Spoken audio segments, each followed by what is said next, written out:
Hello everyone, मैं doctor प्रगति गुप्ता और आज इस वीडियो में हम बात करने वाले हैं उन रीजंस के बारे में जिनकी वजह से पैरालिसिस के पेशेंट्स के अंदर रिकवरी स्लो डाउन हो जाती है। जब भी किसी को इनिशियली पैरालिसिस होता है, चाहे ब्रेन के अंदर क्लॉट आने की वजह से है, चाहे हेमरेज की वजह से है, दोनों ही कंडीशन में पेशेंट की बॉडी की फंक्शनिंग में लॉस देखने को मिलता है। चाहे पेशेंट का left side of the body paralyse देखने को मिलती है, राइट साइड हो सकती है, कमर से नीचे का पैरालिसिस हो सकता है, या फिर कंप्लीट बॉडी के अंदर पैरालिसिस देखने को मिल जाता है। कोई भी कंडीशन हो, पेशेंट को अपनी उम्मीद नहीं छोड़नी है और लगातार मेहनत करते हुए रिकवर करने ज़रूरी हो जाता है, क्योंकि पेशेंट अगर थोड़ा सा भी एफर्ट लगाता है अपनी रिकवरी के लिए तो पेशेंट के अंदर बहुत तेज़ी से रिकवरी देखने को मिल जाती है। अब सबसे बड़ी गलती, या मान लीजिए कोई ऐसी कंडीशन जनरेट हो जाती है जिसकी वजह से आपकी रिकवरी स्लो डाउन हो जाती है, हम टर्न बाय टर्न उन्हीं सारे पॉइंट्स के बारे में डिस्कस करेंगे। सबसे पहली कंडीशन, अगर पेशेंट की बॉडी में एक्सरसाइज करते हुए या फिर लापरवाही से या किसी भी रीज़न से इंजरी हो जाती है। मान लीजिए आप पेशेंट को एक्सरसाइज करवा रहे थे, इतनी तेज़ी से एक्सरसाइज करवा दी कि पेशेंट की जो बोन्स हैं उसके अंदर फ्रैक्चर हो गया, तो उस कंडीशन के अंदर ऑटोमेटिकली पेशेंट का जो रेट ऑफ रिकवरी है वो स्लो डाउन हो जाएगा, क्योंकि हीलिंग प्रोसेस लंबा टाइम लेगा अब फ्रैक्चर को हील अप करवाने में। उसके बाद आप पेशेंट को चलाने लायक बना सकते हो या हाथ की मूवमेंट करवाने लायक बना सकते हो। तो सबसे ज़्यादा हमें क्या ध्यान रखना है कि पेशेंट की बॉडी में कोई भी ऐसी इंजरी ना बने। एटलीस्ट हम ध्यान रख सकते हैं, एक्सीडेंटली कुछ भी कभी भी किसी के साथ भी हो सकता है, लेकिन अगर हम कुछ छोटी छोटी प्रिकॉशंस रखते हैं तो पेशेंट इन इंजरीज से बच सकता है। अब मान लीजिए किस तरीके से इंजरीज देखने को मिलती है वो मैं आपको बताती हूँ। पेशेंट कभी कभार वॉशरूम तक गया, वॉशरूम में जाके गिर जाता है क्योंकि पेशेंट का बैलेंस अभी अच्छे तरीके से नहीं है, या फिर पेशेंट की मालिश की जा रही होती है, सिकाई की जा रही होती है, पेशेंट को बर्न हो जाता है। तो बर्न इंजरी के अंदर भी हीलिंग ऑटोमेटिकली स्लो डाउन हो जाती है, क्योंकि पेशेंट की बॉडी में ऑलरेडी एक कंडीशन है पैरालिसिस, उसके साथ साथ अगर एक और कंडीशन एडिशनल जुड़ जाती है तो पेशेंट के लिए बहुत मुश्किल होता है उससे बाहर निकलना। तो हमें क्या ध्यान रखना है, जब भी आप पेशेंट को एक्सरसाइज करवा रहे हैं तो आप कोई ना कोई उनके साथ ज़रूर रहे, असिस्टेंस के अंदर एक्सरसाइज करवाई जाए, क्योंकि पेशेंट इनिशियली अकेले चीज़ों को करने के लिए कैपेबल नहीं होता। धीरे धीरे ग्रेजुअली जब पेशेंट थोड़ा सा बैलेंस गेन करना स्टार्ट कर रहा है तो आप उसको हेल्प मत करो, बट वहाँ पे प्रेजेंट ज़रूर रहो। अब या फिर रेलिंग की हेल्प लेते हुए, आप बाहर कहीं बालकनी में खड़े हो तो रेलिंग को सपोर्ट लेते हुए पेशेंट साथ साथ चलने की कोशिश करे। और सबसे ज़्यादा ध्यान हमें क्या रखना है कि वेट सरफेस कहीं भी ऐसा ना हो घर में जहाँ वो स्लिप हो सके, तो हमें वॉशरूम्स को थोड़ा ड्राई रखना ज़रूरी है। और बाहर कहीं भी वॉक करवा रहे हो तो ड्राई एरिया हो, कहीं वहाँ पे ऐसा स्लिपरी सरफेस ना हो, तो उस चीज़ों का हमें थोड़ा सा खास ध्यान रखना पड़ता है, क्योंकि एक बार अगर इंजरी हो जाती है पेशेंट को तो ऑटोमेटिकली उसका rate of recovery slow down हो जाता है, क्योंकि पहले वो इंजरी हील अप होगी, फिर पेशेंट चलने लायक या कोई भी एक्टिविटी करने लायक होगा, क्योंकि उसकी बॉडी में एक और डिस्कम्फर्ट साथ में जुड़ गया है। तो इंजरी बहुत बड़ा रीज़न है जिसकी वजह से पैरालिसिस पेशेंट के अंदर रिकवरी स्लो डाउन हो जाती है। पेशेंट एक्सरसाइज नहीं कर पा रहा होता है, एक्सरसाइज रुक जाती है, क्योंकि अगर किसी को बाय चांस फ्रैक्चर हो गया या सॉफ्ट टिश्यू इंजरी हो गई, उस कंडीशन के अंदर हमें इमोबिलाइज रखना पड़ता है, ज़्यादा मूवमेंट नहीं करवा सकते पेशेंट को, तो ऑटोमेटिकली आपकी रिकवरी रेट स्लो डाउन हो जाता है। सेकेंड कंडीशन रहती है पेशेंट का मेटाबॉलिज्म अगर ख़राब रहता है, पेशेंट की डाइजेशन बहुत ज़्यादा अपसेट रहती है, उस कंडीशन में भी पेशेंट की रिकवरी स्लो डाउन हो जाती है। अब ये ऐसा क्यों होता है ये समझना ज़रूरी है। हम जितना भी खाना खाते हैं, हमारे स्टमक के अंदर बहुत सारे गैस्ट्रिक जूसेस हैं जो उन पर एक्ट करते हैं और आगे हमारी डाइजेशन का प्रोसेस इनिशिएट हो जाता है। तो जब हमारा मेटाबॉलिज्म अच्छा नहीं है, हमारा डाइजेशन अच्छा नहीं है, हमारी डाइजेस्टिव फायर ठीक से काम नहीं कर रही है, तो उस कंडीशन में क्या देखने को मिलता है, आप जो भी खाना खाते हो वो ईजिली डाइजेस्ट नहीं हो पाता और जो न्यूट्रिएंट्स हमारी बॉडी के अंदर एब्जॉर्ब होने चाहिए थे वो बॉडी को पूरे नहीं मिल पाते, क्योंकि हमारा डाइजेशन प्रोसेस स्लो है। जो पेशेंट्स ऑलरेडी सफ़र कर रहे होते हैं डायबिटीज़ से या हाइपोथायरॉयडिज्म के केसेस हैं, उनके अंदर मेटाबॉलिक डिसऑर्डर जो भी आपके रहते हैं, डायबिटीज़ है, चाहे हाइपोथायरॉयडिज्म है, इनके अंदर आपका मेटाबॉलिज्म स्लो डाउन रहता है, आपकी डाइजेशन अपसेट रहती है, या तो पेशेंट को बहुत ज़्यादा लूज मोशंस रहते हैं या पेशेंट को कोलाइटिस बनता रहता है। तो पेशेंट की इंटेस्टाइन्स ठीक से रीअब्जॉर्प्शन ना करते हुए उन न्यूट्रिएंट्स को अपनी बॉडी में एब्जॉर्ब नहीं कर पाती और ब्रेन तक एनर्जी नहीं मिल पाती।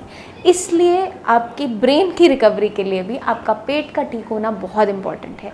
तो हमें अपनी बॉवल मूवमेंट्स पे, अपने स्टमक को अच्छे से ध्यान रखना है कि वो ठीक रहे। उसके लिए हमें क्या क्या चीज़ों का ध्यान रखना है? फाइबरस डाइट लेनी है। आप अपने खाने में रिफाइंड फूड्स, जितने भी मैदा है या फिर स्वीट आइटम्स है, कार्बोहाइड्रेट्स है, वो नहीं लेने हैं, ताकि आपके डाइजेशन में कोई भी हैम्परिंग ना हो। तो हमें क्या ध्यान रखना है? अपनी फाइबर रिच डाइट लेनी है। हम डाइट में फ्रूट्स, सैलड्स अच्छे से लेंगे। और जितने भी पैरालिसिस के पेशेंट जो मूवमेंट नहीं कर पाते, उन्हें रॉ चीज़ें डाइजेस्ट करनी थोड़ी सी मुश्किल होती है, जैसे कच्चे फ्रूट्स, कच्चे सैलड्स वो पचा नहीं पाते, कभी कभार उन्हें लूज मोशन हो रही होती है। तो उस कंडीशन में हम उन्हें स्टीम करके सूप बना के दे सकते हैं। आप जो भी सैलड यूज़ कर रहे हो उसका आप सूप बना दीजिए। उनको छोटा छोटा चॉप करके बॉईल किया, स्टीम किया, मैश किया, उसमें हल्का सा बहुत लाइट नमक और भुना हुआ जीरा, उसमें हल्का हींग डाल सकते हो, ताकि डाइजेशन आपकी अच्छी रहे। क्योंकि पेशेंट मूवमेंट नहीं कर रहा होता है, कभी कभार पेशेंट बेड रिडन भी होते हैं, वैसे ही डाइजेशन अपसेट रहता है। अगर आपका स्टमक क्लियर नहीं हो रहा है तो आपको ध्यान रखना है कि डेली आपकी बॉवल मूवमेंट सुधरे। उसके लिए आप अपनी डाइट में जैसे फाइबर ऐड ऑन करते हो, उसमें सुधार देखने को मिलता है। आपको अपना हाइड्रेशन अच्छी रखनी है, पानी का इंटेक अच्छा रखना है, प्यास के हिसाब से पानी पीते रहो, ताकि आपकी मोशन, यूरिन अच्छे से क्लियर होता रहे, ताकि आपकी बॉडी में वेस्ट मटेरियल्स इकट्ठे ना हो। हमने अभी तक बात की इंजरी के बारे में। इंजरी की वजह से भी आपकी रिकवरी स्लो डाउन हो जाती है। अगर आपका मेटाबॉलिज्म पुअर है, आपका स्टमक अपसेट रहता है, तो आप जो भी मेडिसिन भी खाओगे वो आपकी बॉडी को पूरी नहीं मिल पाती, क्योंकि उसकी एब्जॉर्प्शन अच्छी नहीं हो पा रही है। इसीलिए पेशेंट कई बार क्या कंप्लेन करते हैं कि हम बहुत टाइम से दवाई खा रहे हैं बट हमें कोई आराम नहीं मिल रहा, हमारी मूवमेंट्स में सुधार नहीं आ रहा। तो जब भी हम हिस्ट्री लेते हैं उसके पीछे बहुत एक बड़ा कारण मिलता है कि पेशेंट का पेट ही ठीक नहीं रहता। आप जितनी मर्जी उन्हें दवाइयाँ खिला लो, जितनी मर्जी एक्सरसाइज करवा लो, पेशेंट के अंदर रिकवरी नहीं आती, क्योंकि जो हमारा एब्जॉर्प्शन का सिस्टम है वहीं खराबी है। तो जब तक उस सिस्टम को ठीक नहीं रखोगे तब तक जो भी आप मेडिसिन खाओगे वो शरीर को लगती नहीं है। तो इस कंडीशन में भी पेशेंट की जो रिकवरी है वो स्लो डाउन हो जाती है। अब हम चलते हैं थर्ड रीज़न की तरफ। ज़्यादातर पेशेंट गलती क्या कर रहे होते हैं? अपने एंड पे एफर्ट लगाना ही छोड़ देते हैं। क्योंकि जब किसी को पैरालिसिस स्टार्ट होता है, ये बीमारी हो जाती है, वो टोटली दूसरे जनों पे डिपेंडेंट हो जाते हैं। तो घर वाले धीरे धीरे थोड़ी सी सिंपैथी जैसे ही देना स्टार्ट करते हैं, पेशेंट कभी कभार क्या करता है कि अगर उसकी बॉडी में दम भी है और वो थोड़ा सा एफर्ट लगा भी सकता है, उसको भी लगाना छोड़ देता है। जैसे आपने सुना होगा, ज़्यादा प्यार भी खतरनाक साबित हो सकता है। तो यही सिंपैथी जो पेशेंट को मिलती जाती है वो उसका गलत फ़ायदा उठाना स्टार्ट करता है।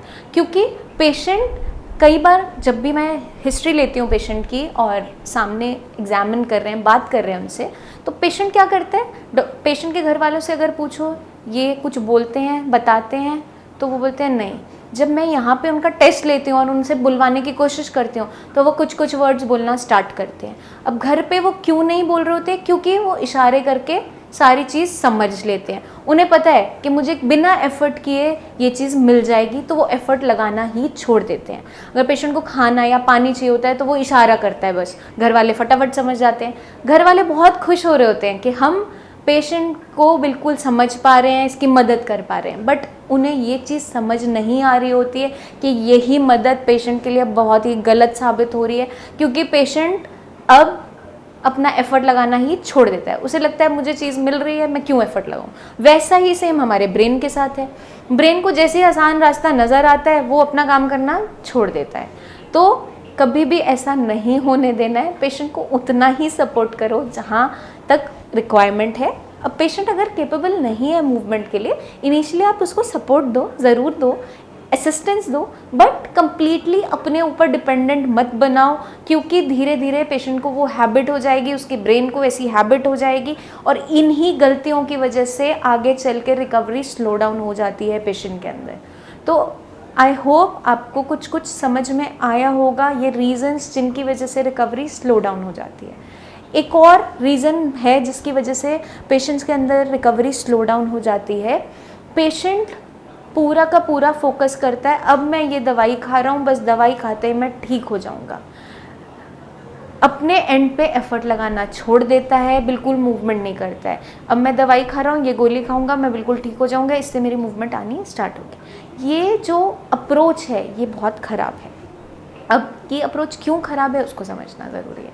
अब हमारा जो डिसऑर्डर है वो ब्रेन के अंदर हुआ है, वहाँ पर हेमरेज आया या क्लॉट हुआ। अब ब्रेन को जब दोबारा ट्रेन करना है तो उसे वो एनवायरनमेंट देना पड़ता है जहाँ पर वो ट्रेन हो सके।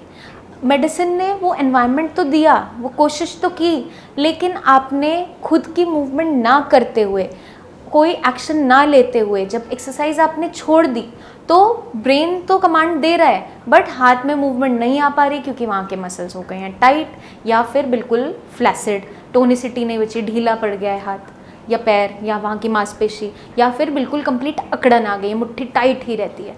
जब तक आप उसको फिजिकली मैनुअली नहीं ओपन करोगे, हल्का हल्का सॉफ्ट नहीं करोगे, वहाँ के जो मसल्स हैं वो स्टिफ होते चले जाएंगे, उनकी मूवमेंट कभी भी ज़िंदगी में नहीं आ पाएगी। इस चीज़ को आज समझ लीजिए। इक्वली इम्पॉर्टेंस है आपके ब्रेन के ट्रीटमेंट का, ब्रेन की ट्रेनिंग का, साथ के साथ आपकी मसल की ट्रेनिंग का, क्योंकि ये दोनों चीज़ें मिलके ही आपको इंडिपेंडेंट बनाती है। इसीलिए पेशेंट को हमेशा गाइड किया जाता है ऑक्यूपेशनल थेरेपी के लिए, कि ब्रेन को सिखाने के लिए वो एक्टिविटीज़ कीजिए जो आप पहले करते थे। वो हर एक वीडियो में मैं आपको समझाती भी हूँ। मैं अपने पेशेंट्स जितने भी क्लिनिक में आते हैं उनको यही समझाती हूँ कि जो भी काम आप पहले करते हो, जो आपको या चीज़ें पसंद है, वो आपका ब्रेन ऑलरेडी जानता है। आप उसकी प्रैक्टिस अगर दोबारा से करते हो तो आपकी रिकवरी ऑटोमेटिकली स्पीड अप हो जाती है। पर ज़्यादातर पेशेंट ऐसा नहीं कर रहे होते, उन्हें लगता है अपनी पेशेंस को अब लूज़ करना वो स्टार्ट करते हैं जैसे जैसे धीरे धीरे बीमारी पुरानी होती चली जाती है। तो कभी कभार पेशेंट को ये चीज़ समझना बहुत इम्पॉर्टेंट होता है कि ये क्रॉनिक डिसऑर्डर है। क्रॉनिक जैसे जैसे होता चला जाता है, कई साल बीतते चले जाते हैं, उतनी कंडीशन आपकी ख़राब इसलिए होती चली जाती है क्योंकि आपने अपनी मांसपेशियों पे काम करना छोड़ दिया है। ना आप ब्रेन को कोई ट्रेनिंग दे रहे हो, ना फिर आप कोई मसल की एक्टिविटी कर रहे हो। पेशेंट कुछ टाइम तो बहुत मेहनत करते हुए, इनिशियली बहुत एंथुजियास्टिक होते हुए काम करता है, बट जब उसे रिजल्ट्स नहीं दिखते कुछ सालों तक तो वो सब कुछ एक साथ छोड़ देता है। वो सबसे बड़ी गलती है पेशेंट की। धीरे धीरे करते हुए छोटे छोटे एफर्ट्स मिलकर ही बड़ी रिकवरी की तरफ बढ़ते हैं। तो स्टेप बाय स्टेप आप मान लो 1 मंथ के अंदर अगर 1% भी रिकवरी आ रही है तो 12 महीने के अंदर आपकी जो छोटी छोटी रिकवरी मिलकर भी रिजल्ट्स दिखाएगी वो बहुत ही अच्छे होंगे, क्योंकि आपकी बॉडी में मूवमेंट्स वापस आनी स्टार्ट हो जाएगी। तो इस चीज़ को समझना ज़रूरी है कि आपकी जो रिकवरी है वो स्लो डाउन हो क्यों रही है। बहुत से रीजंस मैंने आपको बताए जिनकी वजह से होती है, या पेशेंट की कुछ ऐसा एटीट्यूड बन जाता है कि वो गलती कर रहा होता है या उसके घर वाले गलती कर रहे होते हैं। तो आई होप ये वीडियो आपको मदद करेगी अवेयर करने में कि किन रीजंस की वजह से पैरालिसिस के पेशेंट के अंदर रिकवरी स्लो डाउन हो जाती है, किस तरीके से हम चीज़ों को ध्यान में रखते हुए इस रिकवरी को स्पीड अप कर सकते हैं। आई होप आप बहुत अच्छे तरीके से इन चीज़ों को समझ गए होंगे। जल्दी ही मिलेंगे हम नेक्स्ट वीडियोज़ में, जिसमें मैं लेकर आऊँगी बहुत सी ऐसी हेल्पफुल एक्सरसाइजेस, बहुत सी टिप्स जो आपको पैरालिसिस जैसी बीमारी से बाहर निकलने में मदद करेगी, दोबारा से इंडिपेंडेंट होने में हेल्प करेगी। तब तक के लिए अपना खास ध्यान रखिए, टेक केयर, और अपनी प्रेजेंट कंडीशन की वीडियो हमारे नीचे दिए हुए नंबर्स पर हमें सेंड ज़रूर कीजिए, क्योंकि आपकी प्रेजेंट कंडीशन को देखते हुए ही हम आपका ट्रीटमेंट प्लान कर सकते हैं, आपको समझा सकते हैं, आपको गाइडेंस दे सकते हैं कि किस तरीके से आप इंडिपेंडेंट हो सकते हो। अपना खास ध्यान रखिए, take care. Now you can share your reports with us via WhatsApp and get free consultation with our experts.